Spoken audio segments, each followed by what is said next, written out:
Remmy Foster is one tough kid. The day before his 12th birthday, he suffered a traumatic head injury from an accident while going down a water slide. I went down the slide, and then when I got to the red part, I flew off. When he was originally at the hospital, in the ER, he was completely unconscious. It maybe took us 5-6 minutes to just get him to wake up a little bit and not know what was to be expected. Sitting in the ER, we were first seeing CT scans of his skull fracture and hearing things like traumatic brain injury and surgery, brain surgery, and it was terrifying. So he went from doing all sorts of stuff to we literally had to see if he'd be able to talk when he woke up. I had to dig through putty and learn how to walk. I was like a little dog. I was on a belt. The first couple weeks home, especially where, we'd have him wake us up if he needed to use the restroom, so that he was having risks of seizures and getting dizzy if he would stand up. Well, before my accident, I was very energetic and I could do a bunch more things. But now after the incident, I can't do the things that I want to, like hockey. I think numerous doctors have now said he's basically a miracle because the fracture that he has and the brain bleed, he should have had to have brain surgery. They said, okay, we're gonna kind of take it slow and see if the brain bleed has stopped, then we don't have to worry about that. He just had an appointment on Thursday of last week and the brain bleed is completely gone. He still has a skull fracture, but that'll be hopefully healed in the next couple months. 2.5 weeks after Remy's accident, he returned to his 6th grade class at Mandan Middle School, where teachers and faculty became a vital piece of the family support system.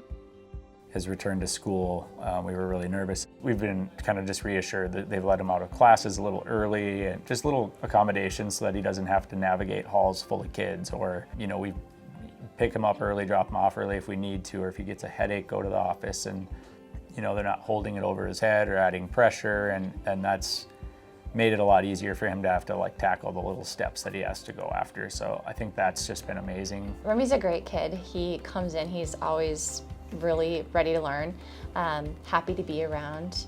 He definitely has used his friends and his acquaintances and built those relationships with them. I first met Remmy after his accident, but him and his parents came in and right away I could tell that he was a motivated student. He very much wanted, a plan and to get back into our building and get back to class. As a school teacher, our job is to help everyone, regardless of their adversities or their challenges. And I think when you have a kid like Remmy who's faced some adversity and he's so willing to work hard, that just makes our lives easier.